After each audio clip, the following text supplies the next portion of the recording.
There's a version of this story people carry with them that feels comforting, a memory shaped by perseverance, by eventual reward, by the idea that effort is always noticed in the end. That memory is not false.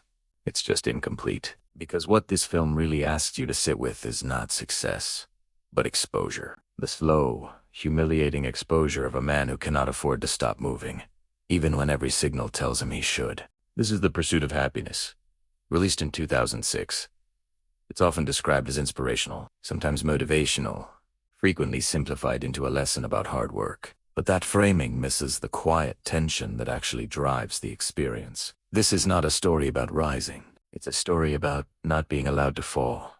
The man at the center moves through his days with forced optimism, not the kind that comes from belief, but the kind that comes from necessity.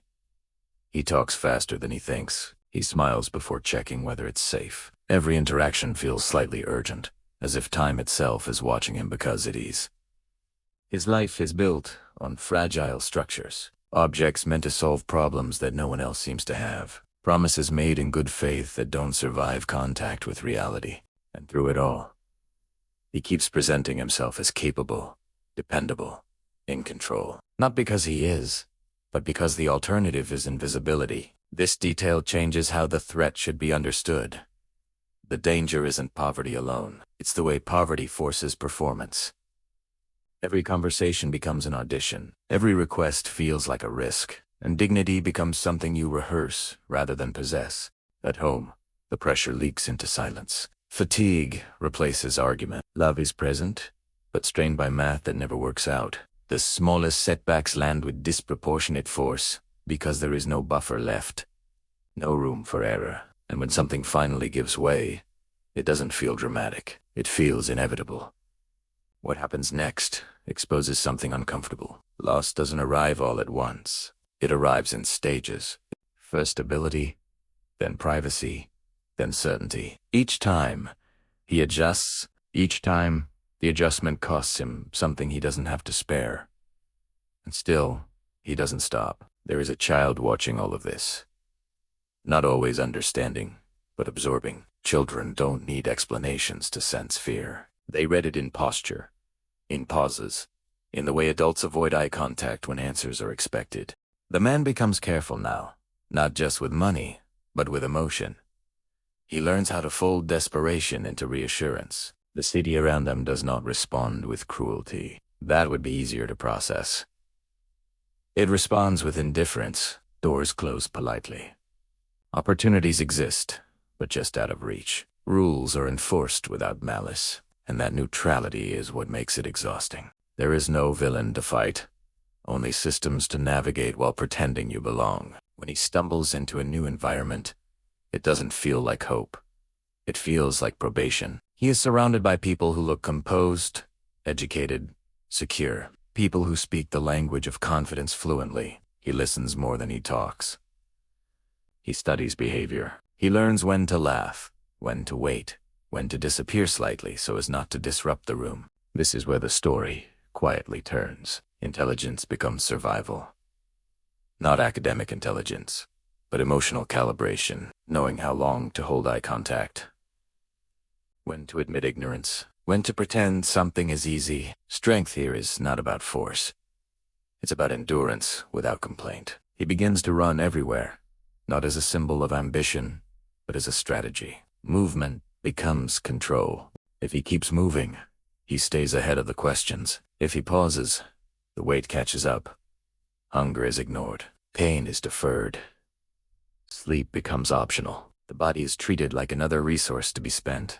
Fear shows up in subtle ways, in how he flinches at authority, in how carefully he handles paperwork, in how often he calculates outcomes before allowing himself to feel anything. He is not afraid of failure in the abstract. He is afraid of stopping, because stopping would mean looking directly at how thin the margin has become. The people around him do not see this version of the story. They see effort. They see charm. They see potential. They do not see the nights that reset progress back to zero. And he cannot afford to correct them. Being misunderstood is safer than being exposed. This is what most viewers miss. The pursuit here is not happiness. It's permission.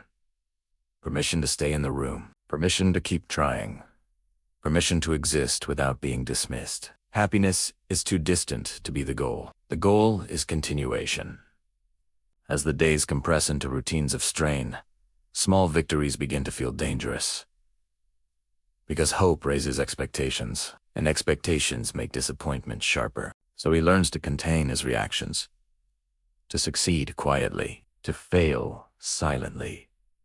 Emotional moderation becomes another skill he has to master. What happens next does not bring relief. It brings higher stakes. The closer he gets to stability, the more visible the gap becomes between him and the life he is trying to enter. He starts to recognize that effort alone is not the currency here. Belonging is, and belonging is granted, not earned. There is a constant, low-level fear of being replaced, of being the least impressive person in the room, of being outpaced by someone who doesn't carry the same weight home at night. This fear doesn't make him bitter. It makes him precise. He listens harder. He prepares longer. He learns how to be underestimated without correcting it. Through all of this, the child remains the quiet center, a reminder of what is at stake, but also of what is being protected. The man does not shield the child from reality by lying. He shields him by persisting, by showing up tired, but present, by choosing patience when panic would be easier. The story does not rush these moments. It lets discomfort linger. It allows embarrassment to sit unresolved. It understands that resilience is not loud. It is repetitive. It is choosing the same difficult behavior again, even when no one is watching. By the time this part of the story settles, nothing has been secured. No promise has been fulfilled. The path forward remains uncertain, narrow, and unforgiving. But something has changed internally.